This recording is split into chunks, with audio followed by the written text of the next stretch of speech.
The strange thing about powerful men is that everyone notices when they speak, but nobody notices when they stop. I did. The grandfather clock in the Romano mansion chimed 6 o'clock as I finished arranging fresh white lilies in the dining room. Outside, the last light of a Manhattan sunset painted the enormous windows gold. Inside, everything looked exactly as it always did. Perfect. Polished. Controlled. That was how Vincent Romano liked it. I had worked in his mansion for nearly 3 years. Long enough to know which coffee cup he preferred on Monday mornings. Long enough to know he hated unnecessary conversation before breakfast. Long enough to know that the entire city seemed to move differently around him. Politicians returned his calls. Executives waited for his approval. Security guards straightened when he walked by. Yet somehow, despite all that power, he remained the most predictable person I had ever met. That evening seemed no different. Vincent sat at the far end of the dining table reviewing documents while a half-finished glass of sparkling water rested beside his hand. The room was quiet except for the soft turning of pages. I checked the time on my phone and realized I needed to leave soon. For the first time in months, I actually felt excited. Nervous too, but mostly excited. I smoothed my apron and walked toward the table. Mr. Romano? His eyes remained on the document. Yes. I finished everything for tonight. He nodded once. Good. I hesitated, then smiled. I have a date tonight. I may be late coming in tomorrow morning. The silence that followed felt strange. Wrong. Vincent did not answer immediately. He did not turn another page. He did not reach for his drink. Nothing. I looked up. The glass remained suspended halfway between the table and his lips. For a moment, he simply stared at me. Not angry. Not surprised exactly. Just still. I had never seen Vincent Romano freeze before. Finally, he set the glass down. Carefully. A date, he asked. Yes. I tried not to laugh. That is usually what people call it. Something flickered across his face before disappearing. I know what a date is. Then we are both caught up. To my surprise, he did not return to his paperwork. Instead, he leaned back slightly in his chair. Who is he? The question nearly made me blink. Vincent never asked personal questions. Ever. His name is Ryan. Ryan what? Ryan Brooks. Vincent repeated the name quietly, as if filing it somewhere inside his mind. How long have you known him? I folded my arms. Why does this sound like an interview? Does it? A little. For the first time, I thought I saw amusement touch the corner of his mouth. Then it vanished. Enjoy your evening, Emma. His voice sounded normal again. Controlled. Distant. Exactly the way it always sounded. Yet as I walked toward the door, I could feel his eyes following me across the room. When I glanced back, Vincent was staring at the paperwork in front of him. But he had not turned a single page. And somehow, I had the strange feeling that neither of us would stop thinking about that conversation anytime soon. The next morning, I woke up thinking about exactly 2 things. Coffee and whether my date had gone well enough for a second one. The answer to the first problem was easy. The second was complicated. Ryan had been kind, funny, respectful. We spent nearly 3 hours talking over dinner in a small restaurant overlooking the Hudson River. There were no awkward silences, no uncomfortable moments. By every reasonable standard, the evening had been a success. Yet as I drove toward the Romano estate just after sunrise, I found myself replaying an entirely different conversation. A single question. Who is he? I parked near the staff entrance and stepped inside carrying my coffee. The mansion was already awake. Security personnel moved quietly through the hallways. Housekeepers prepared guest rooms. The kitchen smelled faintly of fresh bread and roasted coffee beans. Everything felt normal, until I entered the dining room. Vincent was already there. That alone was unusual. He rarely appeared before 8 o'clock. It was barely 6:45. He sat at the table with a cup of espresso beside him and several newspapers spread across the polished wood surface. Sunlight streamed through the windows behind him. He looked as composed as ever. Perfect suit, perfect posture, perfect control. Yet something felt different. Good morning, I said. Morning. His eyes remained on the newspaper. I waited. Nothing. Usually that would have been the end of the conversation. Instead, after several seconds, he folded the paper. How was dinner? I nearly dropped my coffee. Vincent Romano asking about my social life was like finding a snowstorm in July. It was nice. He nodded slowly. Nice. I could practically hear him analyzing the word. That sounds positive. I suppose it is. I walked toward the sideboard and began arranging breakfast items. Ryan is a good person. Silence followed. Then another question. What does he do? I turned around. You really are interested. I am making conversation. I stared at him. He stared back. Neither of us believed that explanation. Finally, I laughed. He is an architect. Vincent leaned back slightly. Successful. I think so. You think so? Normal people do not usually exchange tax returns on a first date. For the first time, I saw something unexpected. A brief smile. Gone almost immediately. The moment vanished so quickly, I wondered whether I imagined it. Then his phone rang. One glance at the screen erased every trace of amusement. The room seemed to shift around him. Not because he raised his voice. Not because he moved. Because everyone nearby suddenly became more alert. More attentive. More careful. Vincent answered calmly and listened without speaking. 30 seconds later, he ended the call. Is everything okay? I asked. He looked at me for a moment. Something unreadable crossed his expression. Then he nodded. Everything is fine. I knew he was lying. The strange part was that I was no longer sure which bothered me more. The secret phone call, or the fact that Vincent seemed far more interested in my date than whatever business had just interrupted his morning. 3 days later, Ryan asked me to dinner again. The message appeared on my phone while I was organizing books in the mansion library.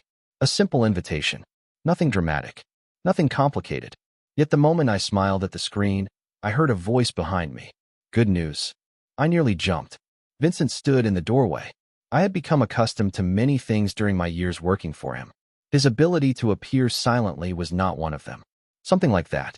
I slipped the phone into my pocket. His eyes narrowed slightly. Not suspicious. Curious. Ryan.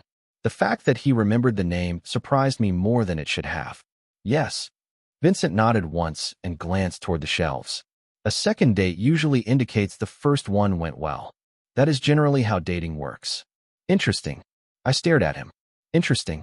He selected a book from the shelf without looking at the title. I do not have much experience with the process. I laughed before I could stop myself. You are telling me women do not line up to date Vincent Romano?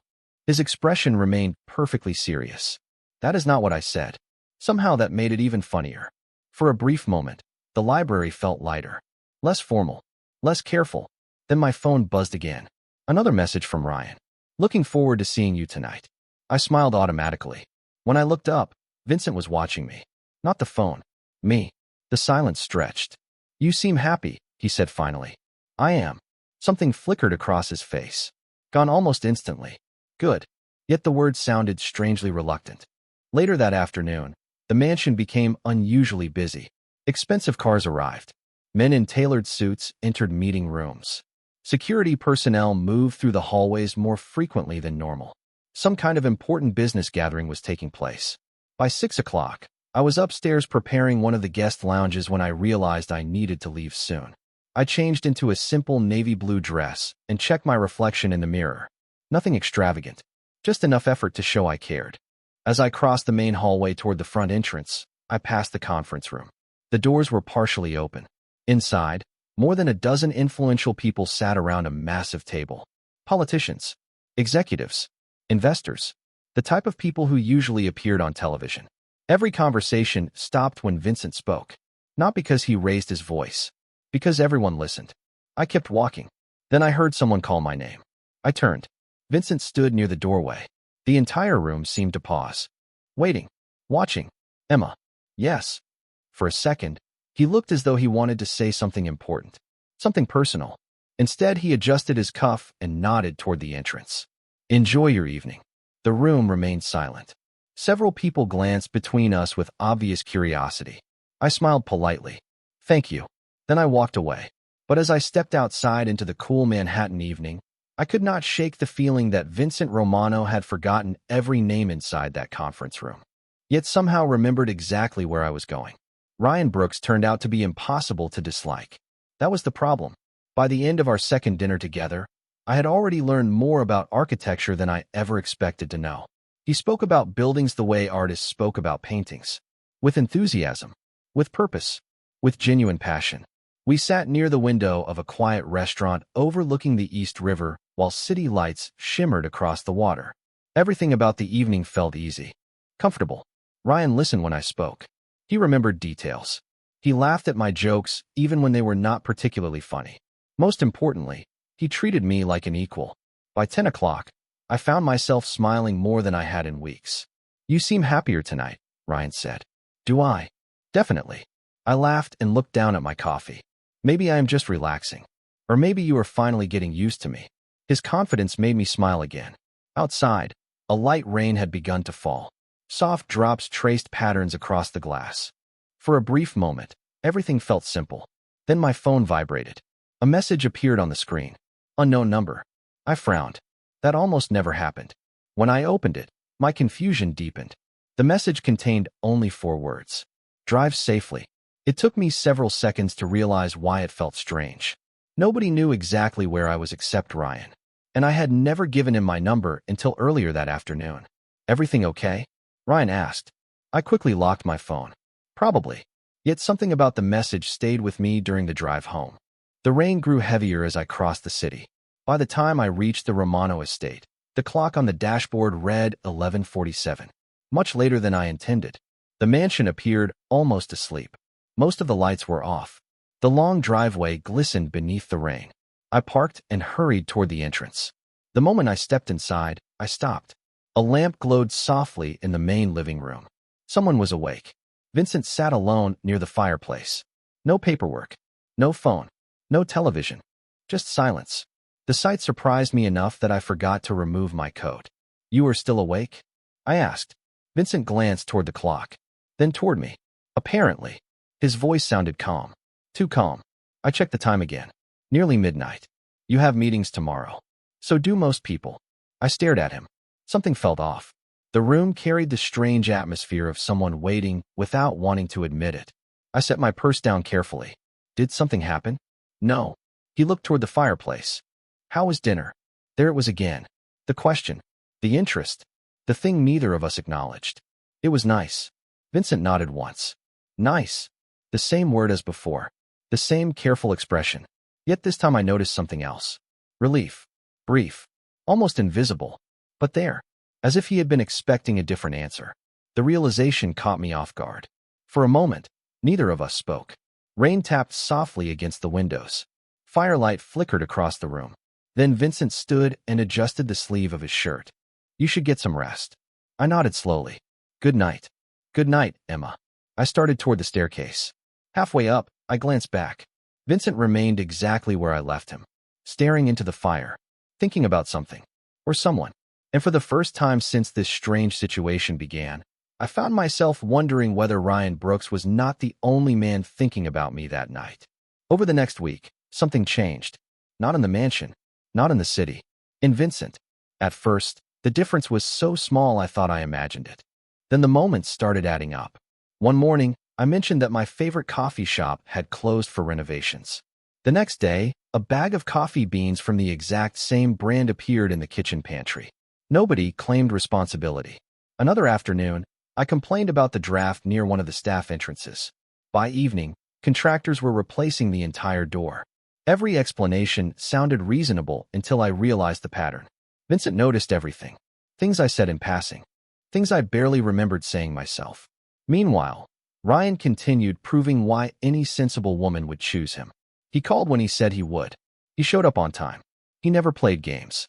By all accounts, my life should have been moving in a very predictable direction. Yet predictability became difficult whenever Vincent Romano was involved. One Thursday evening, I found myself helping prepare the mansion for a charity fundraiser. Guests filled the ballroom. Crystal chandeliers illuminated polished marble floors. The city's most influential people moved through the room, carrying champagne glasses and discussing investments. I spent most of the evening coordinating staff and making sure everything ran smoothly. Around 9 o'clock, Ryan arrived.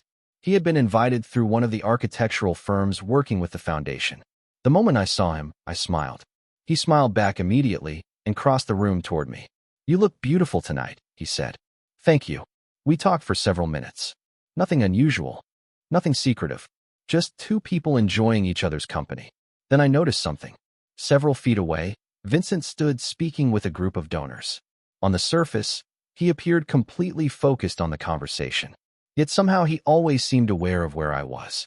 Every time I glanced across the room, I found his attention returning briefly in my direction before shifting away again. The strange part was not that he noticed me. The strange part was that he noticed Ryan. Later that evening, Ryan excused himself to take a business call. I stepped onto a balcony overlooking the city for fresh air. Manhattan sparkled beneath the night sky. The sounds of traffic drifted upward from the streets below. "You seem popular tonight." Vincent's voice came from behind me. I turned. He stood near the doorway, hands in his pockets. "That sounds dangerous coming from you." "Does it?" "A little." His gaze moved toward the ballroom where Ryan had disappeared moments earlier. "The architect appears determined." I laughed softly. "That is an interesting way to describe someone asking me to dinner." Vincent looked out across the skyline. Silence settled between us. Comfortable. Uncomfortable. Somehow both. Then he asked a question that caught me completely off guard. "Are you happy?" The city noise seemed to fade for a moment. I stared at him. Of all the questions I expected, that was not one of them. Not from Vincent. Not ever. "Why would you ask that?" He met my eyes. For a second, the confident man who controlled every room he entered seemed almost uncertain. "Because," he said quietly, "it matters more than I expected." For the rest of the evening, I could not stop thinking about Vincent's question. "Are you happy?" It should have been simple. Ryan was kind, thoughtful, stable. He represented the kind of future most people hoped for. Yet Vincent's words lingered in my mind long after the fundraiser ended. The next morning, the mansion felt unusually quiet. Sunlight filtered through the tall windows while staff moved through their routines. I tried focusing on work, organizing schedules, managing deliveries, answering calls. None of it helped. Every time I remembered the expression on Vincent's face, my concentration disappeared again. He had looked sincere, vulnerable even, a word I never would have associated with Vincent Romano. Around noon, my phone buzzed. "Ryan." I smiled as I answered. "Hello. I have a question," he said. "That sounds serious." "It is." I laughed softly. "Should I be worried?" "Only if your answer is no." He paused. "Would you like to spend the weekend in Connecticut? There is a small coastal town I think you would love." For a moment, I pictured it. Quiet streets, ocean air, 2 peaceful days away from Manhattan, away from the mansion, away from complicated thoughts. That sounds wonderful. So that is a yes. Yes. His relief was obvious. Good. I was hoping you would say that. After the call ended, I stood smiling at my phone. Then I noticed someone standing across the hallway. Vincent. I had no idea how long he had been there. His expression remained calm, controlled. Yet something in his eyes changed when he saw my smile. "Good news?" he asked. The same question he had asked weeks earlier in the library. "Actually, yes." I slipped my phone into my pocket. Ryan invited me away for the weekend. Silence. Not long. Just long enough to notice. "Away," Vincent repeated. "Connecticut." I expected a polite response. Maybe a nod. Instead, he looked out one of the nearby windows. "For how long?" 2 days. Another silence followed. The hallway suddenly felt much smaller. "You deserve a vacation," he said finally. The words sounded correct. The tone did not. Before I could respond, one of his assistants approached carrying several folders. "Mr. Romano, the board meeting begins in 10 minutes. Vincent nodded without looking away from me. Then he turned and walked down the hallway. The assistant hurried after him. I watched them disappear around the corner. The strange feeling remained. Later that afternoon, I passed the conference room while delivering documents. Through the glass walls, I saw Vincent seated at the head of a long table surrounded by executives. Charts covered the screens. Reports lay open before him. Everyone listened as he spoke. Yet when I glanced through the room a second time, I noticed something unusual.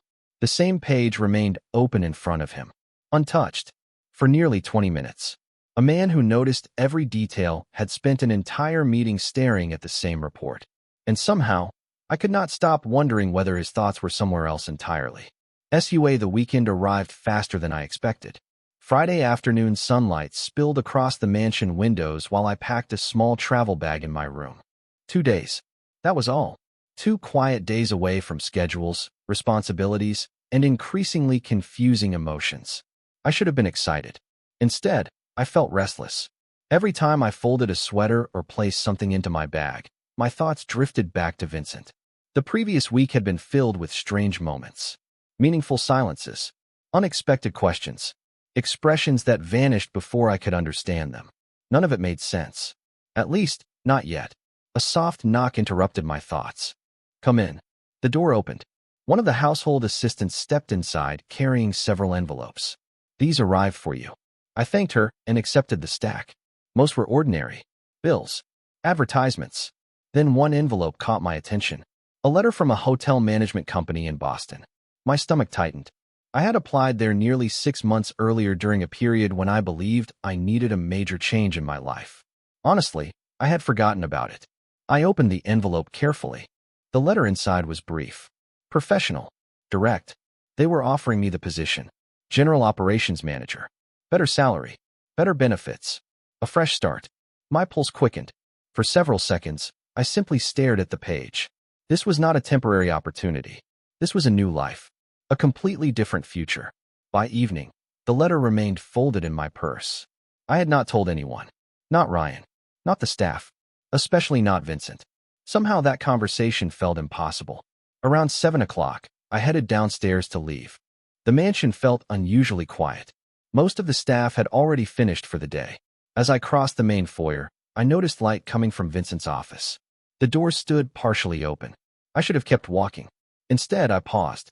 Through the opening, I saw him standing beside the window overlooking the estate. No phone, no meetings, no assistants, just silence. For reasons I could not explain, I knocked softly. He turned immediately. Emma. His voice sounded warmer than usual. Are you leaving? In a few minutes. I stepped inside. The office suddenly felt smaller than it ever had before. I wanted to say goodbye. Vincent nodded. That seems reasonable. Yet neither of us moved. The silence inside Vincent's office felt heavier than any conversation we had ever shared. The city lights beyond the windows glowed against the darkening sky, while the letter remained in his hand.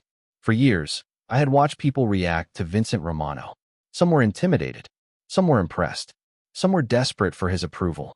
But I had never seen uncertainty in his eyes until that moment. When did you receive this? He asked quietly. Today. His gaze dropped to the letter again. And you are considering it? I smiled sadly. It is a good opportunity. He nodded once. Rationally.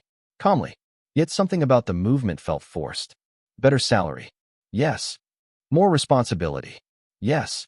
A fresh start. I looked at him carefully. Yes. The room fell silent again. Vincent walked toward the window and stared out across the estate. His reflection appeared faintly in the glass. Strong. Controlled. Untouchable.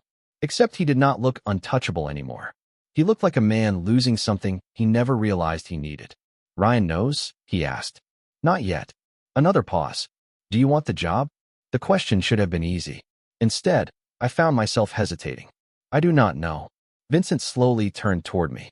Hope flickered across his face before he could hide it. Why not? I laughed softly. You are asking a lot of personal questions tonight. Answer anyway. For some reason I did. Because my life is here. His eyes never left mine. The mansion? Not the mansion. The words escaped before I could stop them. Something changed between us.